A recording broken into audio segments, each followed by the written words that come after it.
Good afternoon. For our first cosplay storytime, I'd like to read a scene from the novel Instrument of Grace.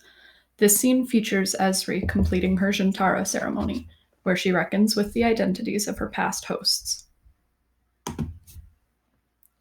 Julian, I said suddenly, you have to stop blaming yourself. It's all right, I've just recently started, he responded. I'm coming to terms with it. Casually, he removed the tubing from Worf's arm, patting and wrapping the incision while continuing his reflection. It's all right, he repeated. I mean, if I could have done anything differently, I would have, but I didn't know. I didn't try anything dangerous. I went with what I knew, what Jadzia told me. I need to start trying.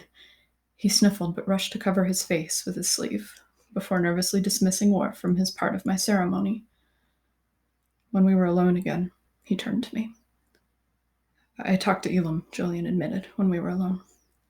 I told him I was in love with him. Julian, I said again, in a tone I knew he couldn't decipher.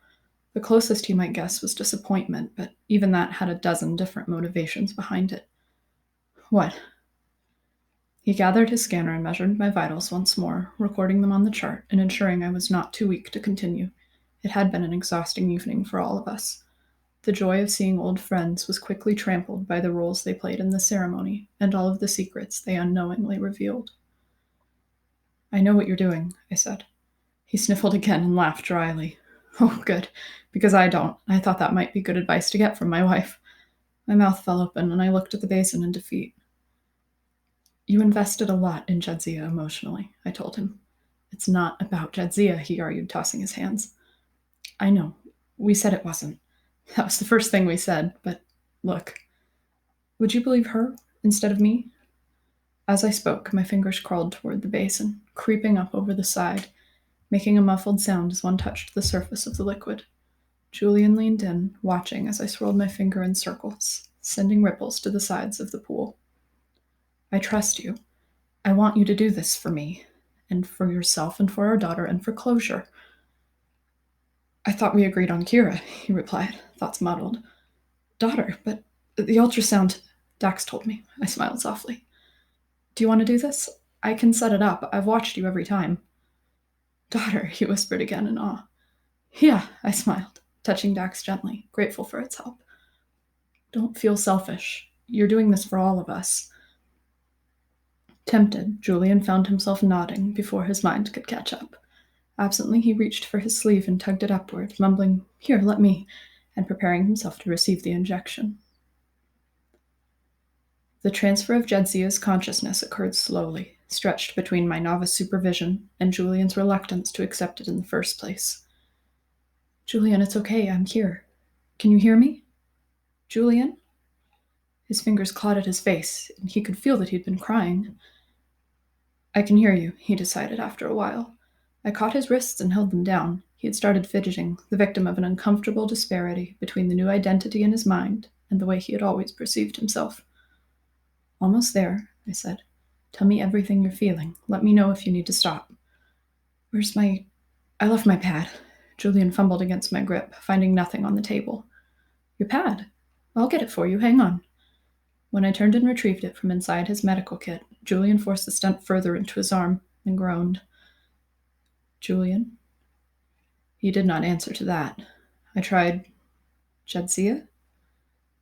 Yes? I passed him his pad and a stylus, and he opened a blank document and stared down at it, blinking in an uneven rhythm. His thoughts sorted themselves out, bit by bit, but he didn't know how to voice them yet. He felt contradictory. I couldn't blame him. I'd felt that way for the past 2 years. I could sense some of his feelings through my connection to Dax, and I tried to guide him without being overbearing. One moment he felt like he was floating, perhaps in the warm tidal pools on Trill. But then the next, he was burning, dissolving, on fire. He saw blues, reds, soft auburns and creams, harsh black, white, never-ending gray. There was distant jealousy, Bajoran chanting, printed ultrasounds, arguments, the wormhole, stars zooming past at warp speed, and at the end of it all there was fire. But it was over in an instant. As the transfer finished, he felt calm, like his friend Jadzia was there beside him, taking him into one of her legendary hugs. He did not stop crying, however. I peered at him with concern. How do you feel? A lot, he replied, as Jadzia. Can you talk to us? It's me, Ezri, and you're Julian. Ezri Dax, Jadzia spoke fondly. It's good to meet you, and I know Julian thinks highly of you. Oh, I hope so. We're married, I reminded her. That's right. That's surreal to me. Is it? Yeah, Jadzia laughed and wiped away the tears, determined to stifle them. He was chasing me for years because I knew it wouldn't reciprocate. It was safe that way. It was fun. I hope he knew that I also loved him very much. She spun the stylus in her hand and brought it down on the pad screen, adjusting to Julian's grip and practicing by writing her name, first in standard, then in trill lettering underneath. Oh, he did, I said. He knew. He needs me to write it down so he can remember, Jadzia explained.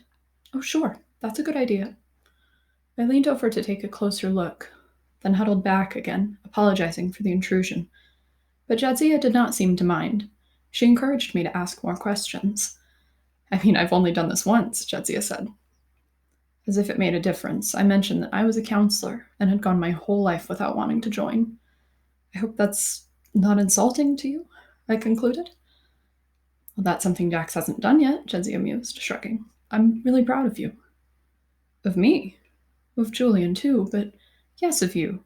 You took responsibility for Dax when you didn't want to, after I had no choice but to let it go. I didn't want to, I had to. I understand. Studiously, Jadzia added another line of notes to her pad, humming as she did so. Julian did his absolute best, she went on. He was probably better than any trill surgeon. I wasn't able to tell him anything else. I couldn't think. But he had done it before, with me. Oh, remove Dax. Yeah, I kind of remember, I said. It was too sudden. He didn't have access to any other trill resources, and he did what he could with what he had. I'm not surprised he found you in time. I knew he wouldn't let us down. Oh, I chuckled nervously. I was just the closest trill to the station. That was it. If I didn't trust him completely, Jadzia wrote as she said this, I couldn't have done it. I was scared of letting go. I touched her shoulder. Of dying? Of course you were. Jadzia began crying again and shook her head before speaking affirmatively. Somewhere deep inside her consciousness, Julian still felt unsure, and it made her voice quiver. No, she said, of letting go of Dax. I needed to trust that Julian would take care of it for me, that he wouldn't let Dax die too. You were very brave, I told her.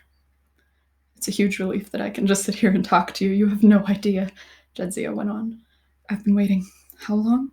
More than a year, a lifetime, just to find out if we made it.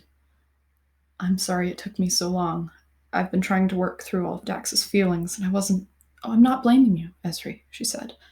It's just nice to know we're all right. All this time I thought I was dreaming about being back on the station, but now I know it's because you're really here, and that honors me so deeply. Thank you, I said. So I guess it wasn't a dream that I talked to Lenara and Worf again either, was it? Jadzia asked, beginning to smile. That's right, it wasn't. You were very brave, Jadzia remarked. Well, it's not really me, it's Dax. Dax wanted to see them. Well, that's joining, she said. But thank you, it's nice of you. I looked over her shoulder, then out toward the door. Jadzia had returned to writing her notes, and I did not want to seem overly intrusive. After surveying the room, I rested my forehead against my palm, arm bent up on the table, and Jadzia noticed how my cheeks had flushed. I was quiet. I mean, if you want me to say anything on your behalf to either of them, or to anyone really, Benjamin isn't here, is he? Jadzia asked immediately. No, he's not. Then don't worry about it. I don't see Lenara changing her mind. What about Worf?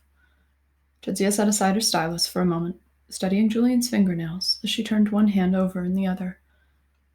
She grinned. She made each finger drum up and down, one at a time. Not really. Just let Julian know that he'll remember. I'll leave him a note. Remember what? I prompted kindly.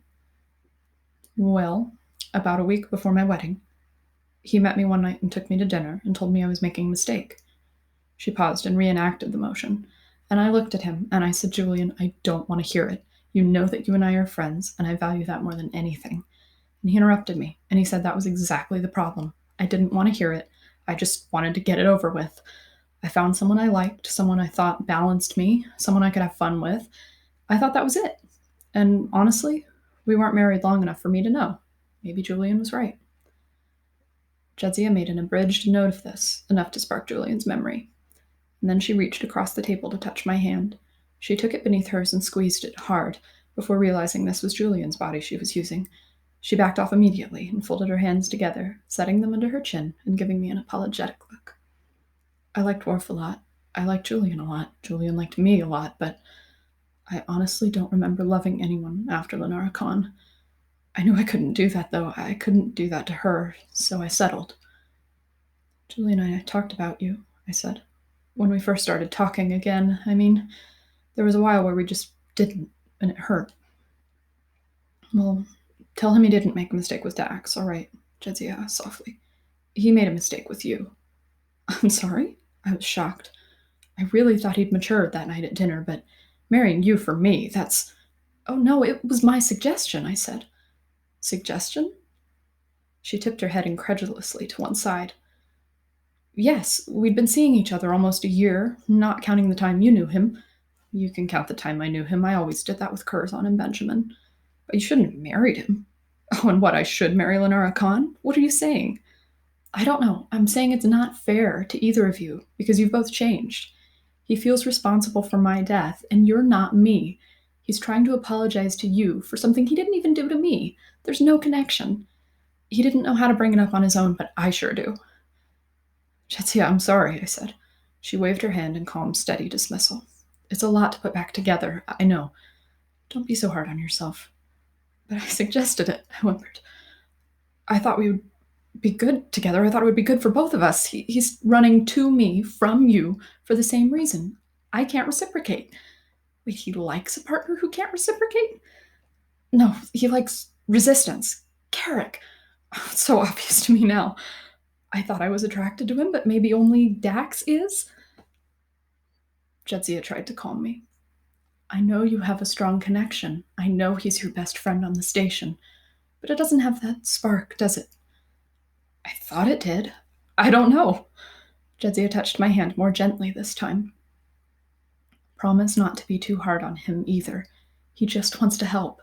He's not used to going to Dax without getting a little resistance. I won't pressure him into it, but you're right, I replied. We do need to talk. I think we're both meant to be with other people, different people. Jadzia stood and stepped away from her chair, out of the basin's obstruction. This way I could see her clearly when she extended her arms and smiled softly at me. Come here, Jadzia said. And don't worry, I'll tell him. It's just... I think what you're trying to do for Dax, he's trying to do for us. I thought we were doing pretty well at it, too, I muttered in playful defeat. Slowly I rose from my seat and met her beside the pool. I walked with perfect, routine comfort into my husband's arms, but it was Jadzia's spirit who held me close. Oh, you are, Jadzia assured, cupping my face in her hand. This means so much to me. I just don't want you to be unhappy. I might have lived a lot of my life as Dax, with all of its memories, but you don't need to. It's not for you. You're stronger than that. This time I was the one sniffling and rubbing my nose on my sleeve, nodding and then hiding against Jadzia's shoulder. She murmured in my ear, hoping to provide a sense of comfort and safety, but after a moment I had to pull away. I met her gaze, and then I reached for her hand, bringing it down to my abdomen. Without any explanation, Jadzia squealed with delight. Dax! And a baby, she said in a single excited breath. Oh, Julian will make a phenomenal father, and I have the utmost faith in you. I can't believe it. Gasping, she brought her hand to her mouth, but no matter how she splayed her fingers, she could not hide all of her smile. I am so, so proud of you, Jadzia said. What you've done, what you could do for Trill. What I could do without Dax, I realized. Jadzia held me tight. I'm not here to tear any of you apart, Jadzia promised, but I don't want any of you to make a decision you'll regret. I care about you. Balance is tricky sometimes, but it's something you learn when you start initiation. I understand that, but I never did it. If you think it would be best for you and Dax to separate, I think you should pursue it. But Julian won't. Remind him that he's done it before, Jadzia interrupted. With me, he took Dax out of me and I didn't die. Imagine what he could do with access to better resources, time to plan the procedure, and a consenting subject. Remind him that he wants to do what's best for us. He won't let us down. He loves us. I felt safely guided to a similar realization, which I saw as if reflected in a mirror with a crack down the middle, distorting the image. I love him too, I said, but it's different. I felt Jadzia patting my back, soft and slow, and the pure, friendly intimacy of the moment brought me back to the verge of tears. He knows, Jadzia assured me. I have to go, but he knows. Even though Jadzia's consciousness freely admitted to feeling at peace with her confession, Julian's subconscious was reluctant to let her go. He felt warmth and clarity within his good friend's guidance, which I realized I could never duplicate. Not exactly, anyway. Not in the way that he needed. In the end, I had to cut the cable open, draining the grayish liquid back into the basin before Julian, in his sluggish, stubborn state, could feel the tube being yanked out and protest. It slipped out on its own, with me cupping my hands carefully beneath it while Julian sobbed. He became himself again with me embracing him, holding one of his arms over my stomach while he buried the other protectively in my hair. I did all I could to soothe him, but at least Jadzia had given him the confidence and emotional capacity to speak the truth. Maybe all of us were meant to be together, however messy and interwoven, but we could be separate, our own, too.